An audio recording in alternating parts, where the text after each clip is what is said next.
Welcome to Sports News. Ahead of Wednesday's crunch semi-final clash in the African Women's Championship, Super Falcons central defender Onome Ebi says the match is key to reclaiming the title they lost 2 years ago in Equatorial Guinea. Onome, who was part of the team that lost to Bayana of South Africa in the semi-finals of the AWC in 2012, said they would not allow the mistakes of that defeat to recur in Namibia. Coach of the team, Edwin Okon, said his players have learned their lessons, and that will be the guiding principle when they meet South Africa at the Sam Nujoma Stadium for a place in the final. And more from international football. The World Health Organization, WHO, says it will respect the Moroccan government's call for the postponement of the African Cup of Nations for fear of the Ebola outbreak. Morocco Health Ministry has pleaded with the Confederation of African Football, CAF, to reschedule the event to give countries affected by Ebola time to combat the virus. Regional Director Dr. Ala Alwan said the body has not placed any travel ban on any tournament, but will assess Morocco's preparedness. In tennis, Serena Williams opened the defense of her WTA Tour Finals title with a 6-4, 6-4 victory over Ana Ivanovic today. The 33-year-old shook off the rust and a feisty challenge from Ivanovic to win the opening match of the Elite 8-player tournament.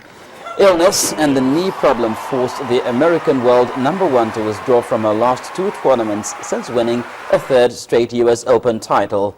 Ivanovic, making her first appearance in the season-ending event since 2008 when it was held in Qatar, had no such problems, but could not match the world #1.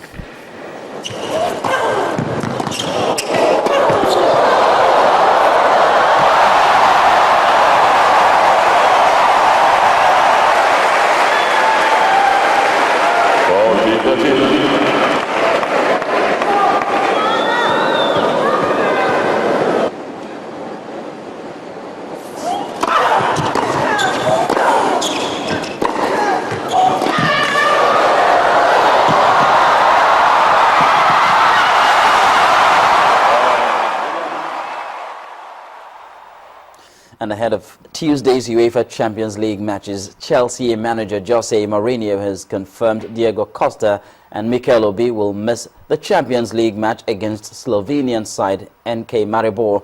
Striker Diego Costa has been battling a hamstring injury, but featured in Spain's 2016 Euro qualifiers and missed Chelsea's 2-1 win at Crystal Palace.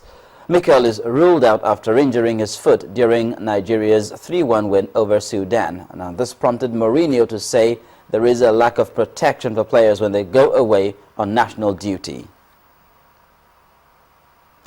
And that's it on Sports News. It's back to Joma with the rest of the news.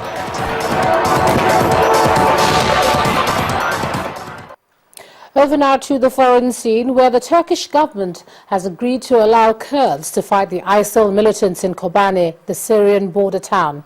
That town has seen fighting for weeks, and the new addition to the mix means Turkey will be taking on a more active role in the coalition efforts. Here's Amarachi Ubane with more. That announcement came shortly after the U.S. carried out airdrops of weapons to the town's Kurdish fighters. Strikes, however, continue in Kobane. The U.S. confirmed 6 strikes have hit the town since yesterday and today. Analysts, however, say Turkey's decision will be a major boost for the coalition. The man suspected of being behind the attack on the U.S. embassy in Libya, Ahmed Abu Katala, has pleaded not guilty to the charges. The 43-year-old was in court facing 17 new charges, including 4 counts of killing a person in the course of an attack on a federal facility and 1 count of murder of an intentionally protected person and 1 count of providing material support and resources to terrorists resulting in death. The attack on the embassy in Benghazi led to the death of U.S. Ambassador Chris Stevens and 3 others. Finally, Amnesty International says it has strong evidence that atrocities are being committed on both sides of the conflict in eastern Ukraine, one of which is the killing of 4 men near rebel-held Donetsk. It said when the bodies were recovered, mass graves were discovered. Violence, however, continues on both sides. Those were the major headlines today. It's back to you.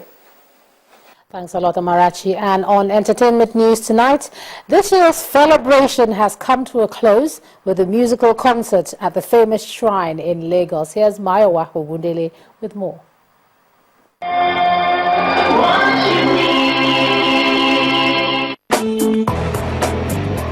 Here are the top trending entertainment stories. Fans of Afrobeats legend Fela Kuti from all over the world stormed the Africa Shrine for the finale of the 2014 Celebration Festival.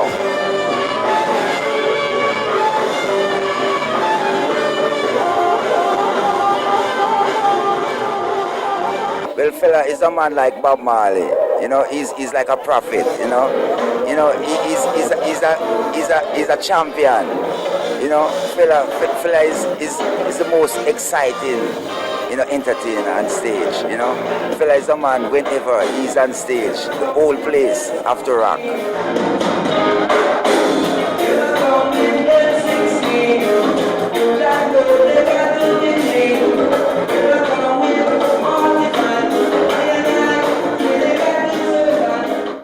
Celebrities including Agbani Darego, Benga Adeyinka, the first Michelle Dede Kumbi Oyelesi graced the Genevieve Pink Ball over the weekend.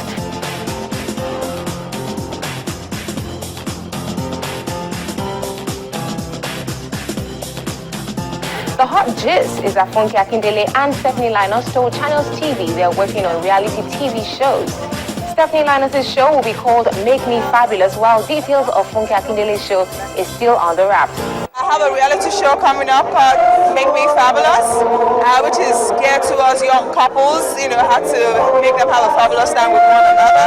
And I have a couple of other film projects. We're filming, that's the Jennifer series, the TV series, new episodes. It's called The Jennifer's Diary, and it's new. And we have a movie coming up too, and my own reality shows.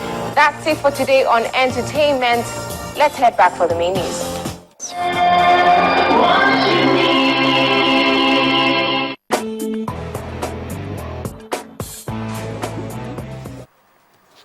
Thanks a lot, Mayawa. And the main news again. The World Health Organization has officially declared Nigeria Ebola-free. WHO representative Rui Gama Vaz, who announced this in the nation's capital, Abuja, described Nigeria's achievement as, quote, a spectacular success story. And the president has directed that anti-Ebola measures at land, sea and airports nationwide must be sustained. Well, that's the news at 10 tonight. Thanks so much for staying with us. I'm Ijoma Onyato. Do have a good night.